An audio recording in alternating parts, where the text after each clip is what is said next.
For the second example, we have, we're finding the limit at -1 from the left and the right. From the left, I see that this is approaching negative infinity. And from the right, I see approaching positive infinity. Whoop. And it's a vertical asymptote. We already said that's DNE. Does not exist. All right, let's take a look at the next slide. Oh, we get a piecewise function. Yes. Okay, so we'll graph this first. Pause the video and see if you can graph this a little bit and see how you do. Ready, go.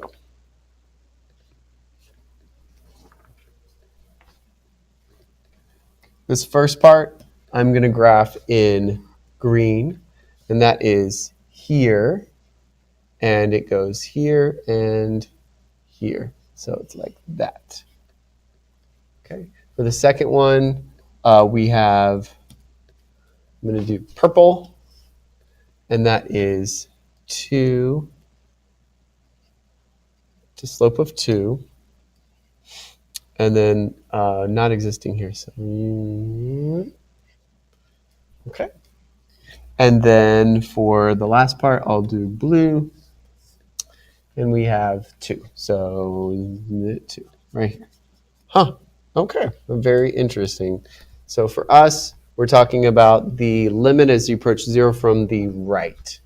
It looks like it's approaching 2 from the right. Looks like it's approaching 2. From the left, it looks like it is approaching 2. Oh, those are the same values.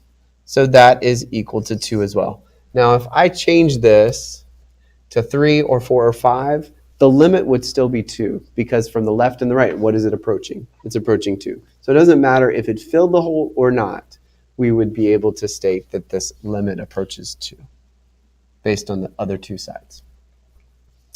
For trig, limits with trig, so if I say, hey, what's the limit as cosine goes to 3 pi over 2? Well, think about what's happening at cosine of 3 pi over 2.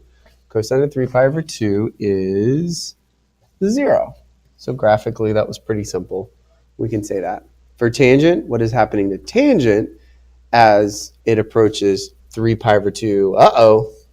What we have happening, we have a vertical asymptote. So this would be does not exist.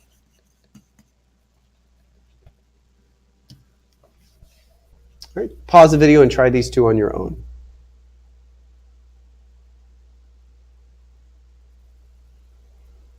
All right, if we're thinking about cosine at pi over 2, that's actually 0. And then sine at pi over 6, we can plug in and think about, okay, what's the graph look like for that? Sine of pi over 6, that's in the first quadrant. The y value is 1/2. You can also graph the sine graph and see what happens at pi over 6. It is continuous, so it's definitely going to approach that on either side. Whoa, so many properties. Pause the video and read through these.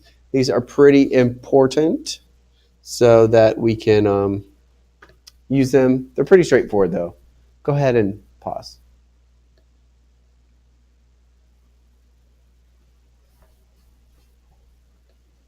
All right. Sum works, so you can add two limits. You can take the difference between the two limits, product of limits, multiply them, do a quotient rule between them, take the limit of the top and the bottom. Power rule, you can actually take the limit first and then raise it to the end, and then root rule.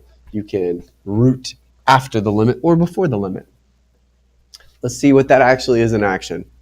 So if you have a, which is the limit as x approaches a from f of x plus h of x, so that means I can write that as the limit as x approaches a of f of x plus the limit as x approaches a of h of x. That's what the last slide told us. So what is the limit as we approach a of f of x? That's -3. What about the limit is 8? And we can add those, and that's 5. Some of you guys are already catching on that you're just going to do whatever it says pretty easily. For this one, we can write it as limit as x approaches a of f of x squared. So what is that? That's given as -3. So it's -3 squared. That's 9. Good work. Pause the video and try these two on your own.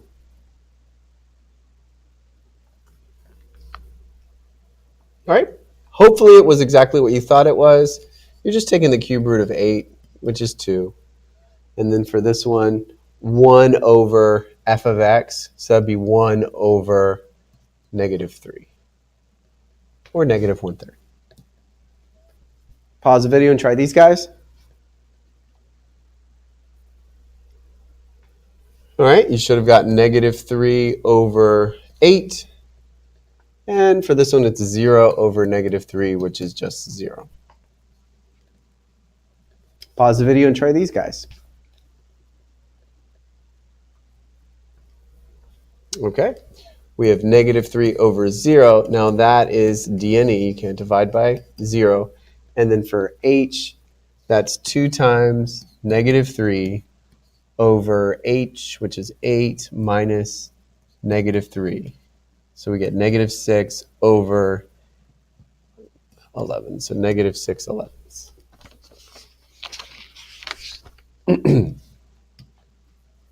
All right. Pause the video and see if you can answer all of these questions. Now they are different. F of negative 5 is not the same as the limit at negative 5. These should follow your worksheet that you were given, I think. Maybe. I think you have a worksheet on this. All right, f of negative 5. That means we go straight to negative 5. 1, 2, 3, 4, 5. 1, 2, 3, 4, 5, 6. We can say that is definitely 6. F of 2, boom, boom. The dot is here, so we say 1.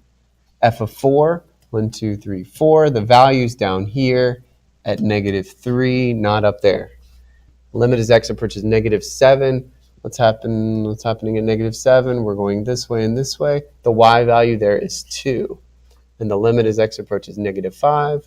That is approaching, that's the same. Looks like 6 on both sides. Limit as x approaches 2. Oh, that's different than the value because the value is down below. That's approaching 3.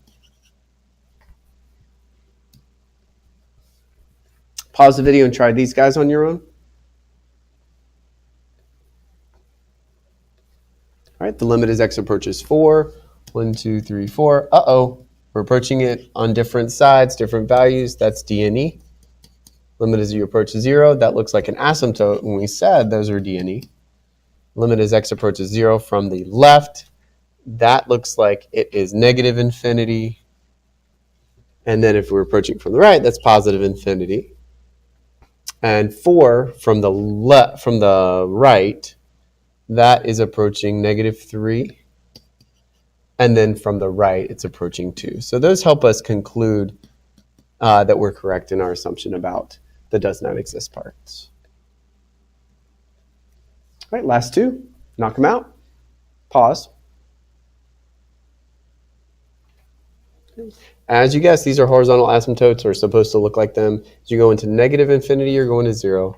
Positive infinity, you're going to 0. Good work, guys. This is something that I'm giving you guys to practice, so you can practice on that on your worksheet given, and no Kahoot for you. Thank you for working hard today. I will talk to you soon.